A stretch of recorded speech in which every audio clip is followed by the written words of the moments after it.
Bismillahirrahmanirrahim. Assalamualaikum warahmatullahi wabarakatuh.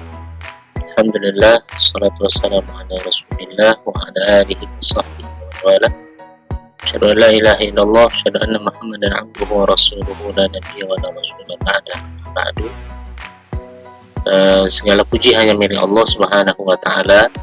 Pada hari ini kita diberikan kesempatan oleh Allah untuk bisa melanjutkan pembelajaran kita pada hari ini, melanjutkan masih dalam tema makharijul huruf, dengan judul temanya adalah al-lisan.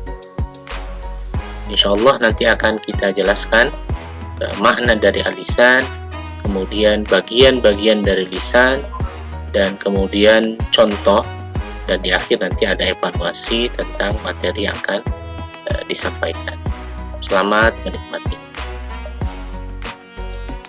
Baik, anak-anak sekalian dan para pemirsa yang berbahagia, beberapa waktu yang lalu kita sudah menjelaskan tentang bagian-bagian makharijul huruf. Yang pertama adalah al-jawf, yang artinya rongga mulut, dan dia terdiri dari huruf-huruf mad, yaitu huruf alif, waw sukun, dan ya sukun. Kemudian yang kedua adalah al-halq, tenggorokan, ada yang disebut dengan aqsal halq, yaitu pangkal tenggorokan. Kemudian wasatul halq, tengah tenggorokan, dan kemudian ujung tenggorokan. Kita juga sudah belajar tentang asyafatan atau asyafataini, artinya bertemunya dua bibir atas dan bawah.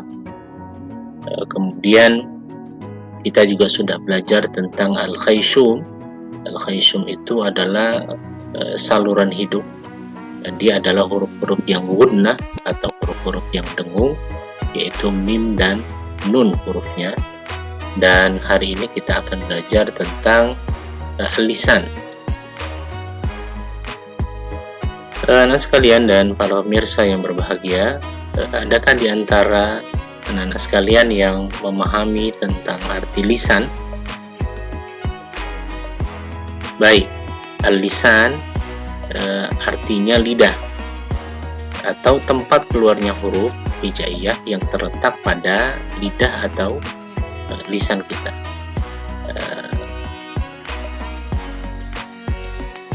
Anak sekalian bisa dilihat di sini, ini adalah contoh dari lisan atau lidah kita. Maka dia terdiri dari 4 bagian. Yang pertama adalah pangkal lidah. Jadi perlu dipahami bahwa pangkal itu artinya yang berada di bawah atau paling bawah dari lidah kita. Kemudian yang kedua adalah tengah lidah. Yang ketiga adalah tepi lidah kita. Dan kemudian yang terakhir adalah ujung lidah. Ujung lidah itu adalah yang paling terlihat di awal dari lidah kita. Jadi bedakan antara ujung dengan pangkal. Kalau pangkal itu berada di paling terdalam, tapi kalau ujung itu berada di lidah terdepan kita. Anak sekalian dan pemirsa yang berbahagia, seperti yang sudah kita sampaikan tadi, di dalam lisan kita atau lidah ini ada beberapa bagian yang sudah kita bahas kemarin, adalah aqsal lisan. Aqsa al-lisan artinya pangkal lisan, dan hurufnya ada huruf qaf, dan kemudian ada huruf kaf, ya, qa dan kaf. Nah, sementara yang paling di bawah, yang paling terdalam, itu adalah huruf qa.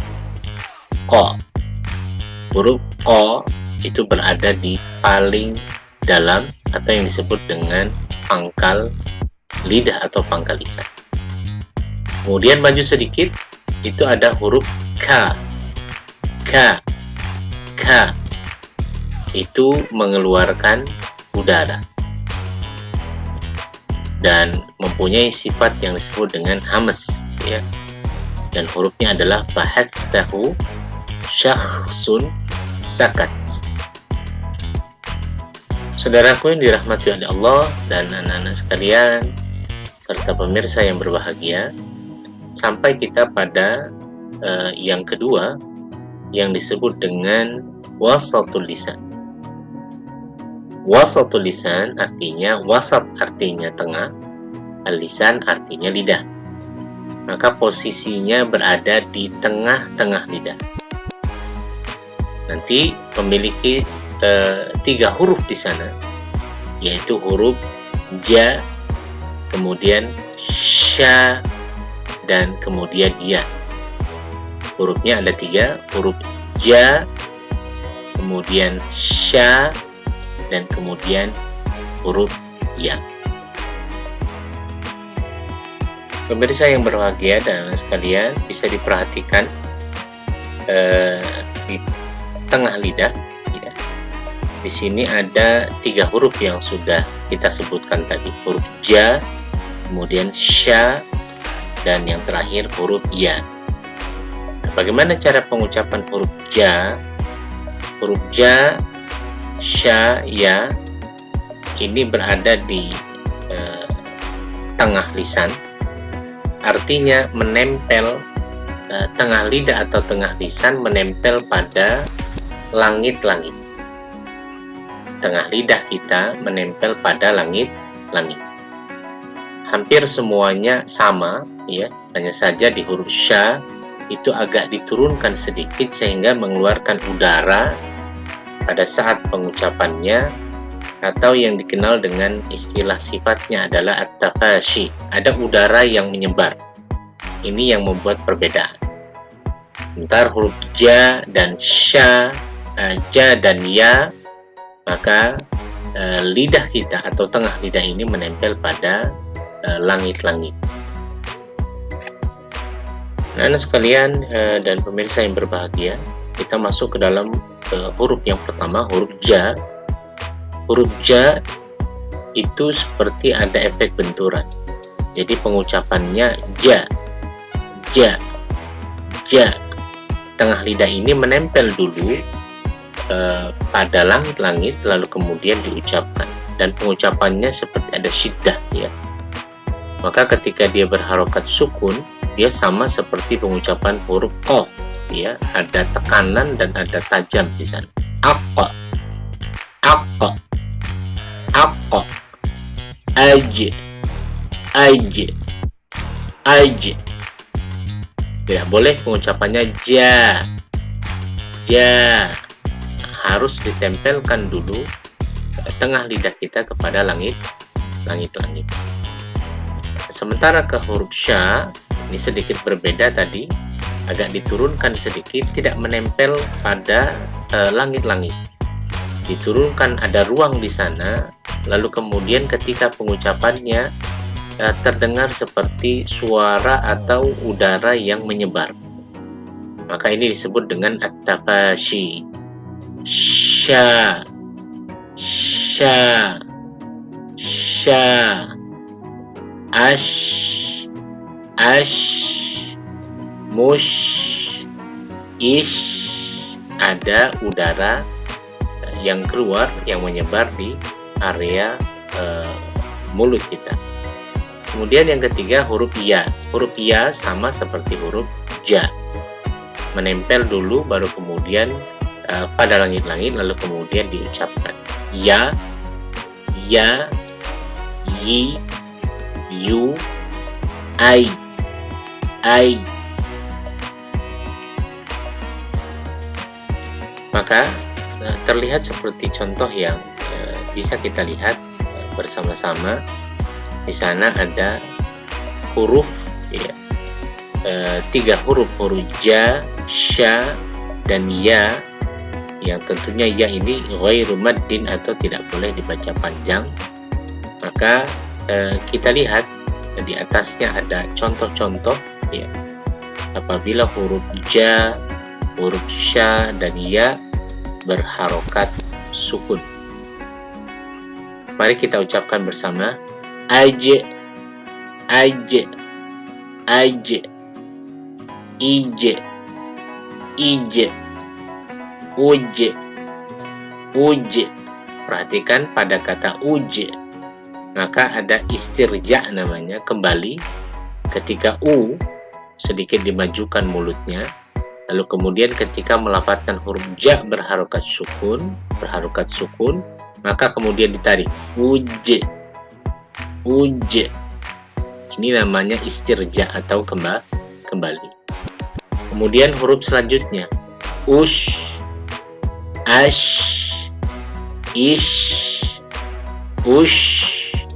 Maka tengah lidah itu tidak terlalu menempel kepada langit-langit, sehingga ada ruang ketika mengucapkan ash, seperti mengusir ya, mengusir ayam.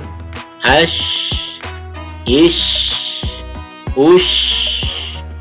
Ada terdengar udara yang menyebar di dalam rongga mulut kita. Kemudian yang ketiga huruf ya, ai, i, ai, i. Jadi menempel dulu tengah lidah kita ini kepada langit-langit. Teman sekalian dan pemirsa yang berbahagia, perhatikan di sini ada surah Al-Quraisy. Ya. Kita melihat ada 3 huruf di sini yang termasuk ke dalam huruf tengah lidah atau wasatul lisan. Perhatikan huruf-huruf wasat al-lisan berikut ini. A'udzu billahi minasy syaithanir rajim. A'udzu billahi minasy syaithanir rajim. Minasy syaitan. Ada huruf sya berharokat syiddah ya. Jadi cara pengucapannya adalah tengah lidah kita tidak terlalu menempel kepada langit-langit, diberikan ruang, lalu kemudian ketika pengucapannya ada udara yang menyebar atau yang disebut dengan at-tafashi tadi ya. Bismillahirrahmanirrahim. Ketika melafadzkan him, huruf yang berharokat kasrah, maka rahang turun ke bawah. Baik. Li'ilafi Quraisy, li'ilafi Quraisy, ilafihim rihlatash syita'i was-sayf.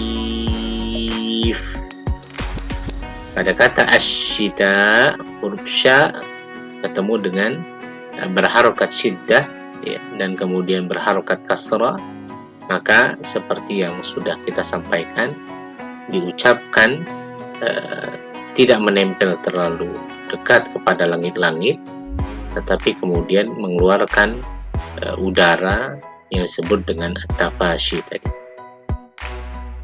Falya'budu rabba hadzal bait. Bait sama dengan wasayf. Huruf ya berharokat sukun ya, menempel tengah lidah kepada langit-langit. Alladzi at'amahum min ju' wa amanahum min khawf. Sekalian bisa diperhatikan di sana kita melihat ada huruf sya, kemudian ada huruf ya, dan kemudian ada huruf ja.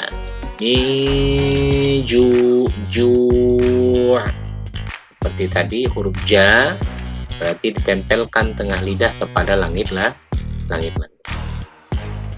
Nah sekalian dan pemirsa yang berbahagia, tadi kita sudah mendengarkan atau latihan membaca surat Al-Quraisy yang di dalamnya ada 3 huruf atau huruf yang berada di tengah lidah atau tengah lisan, dan silahkan diperhatikan dan kemudian diikuti serta diulang, dibaca kembali, kemudian direkam, dan silahkan untuk dikirimkan kepada kami apabila perlu ada perbaikan-perbaikan yang harus kita perbaiki.